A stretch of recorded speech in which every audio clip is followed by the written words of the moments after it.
OK，大家好啊！我再 CK Wise 啦，今日我就教你點減低啲壓力，同埋唔好諗太多未來。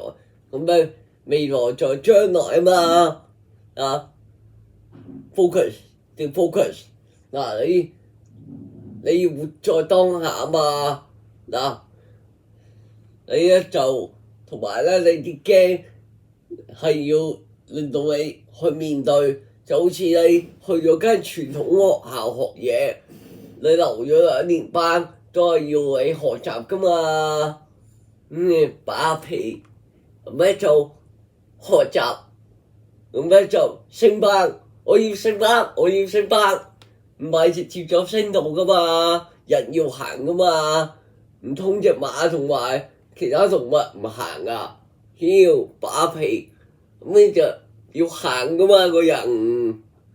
我哋要向前行，向住西面行，唔好向東面，向住西環行，向住個目標行，升班。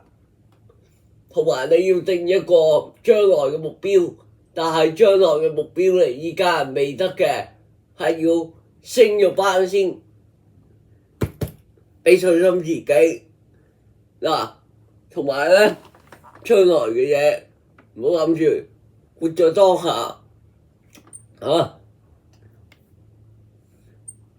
咁就包含自己。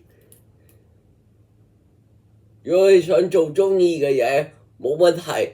不過 focus 都要識其他嘢，除咗你專注喺你專業化嘅嘢。佢就快去到預備升班嗰度咧。咁咧，你都唔好話，哎呀，我好開心啊，好開心，因為人都要繼續行噶嘛，唔通隻馬去到終點都唔行噶，係咪？你要把皮，咁咪人要行噶嘛，要繼續向前行，向住個目標行噶嘛，唔通啲動物唔行噶？要把皮。咁咧就化壓力為動力啦。咁我作為 instructor，我只係幫你係可以治療同埋解決你嘅問題。但係如果你真係超難嗰啲，我係幫唔到你嘅。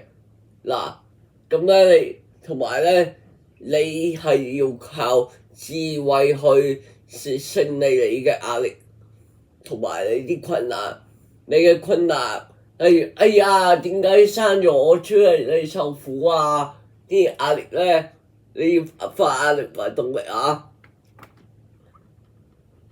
你話我好驚，我好驚，我好驚唔好去驚，你要去做先得㗎，為之。咁咧要開始啊！唔通啲動物唔行噶嘛？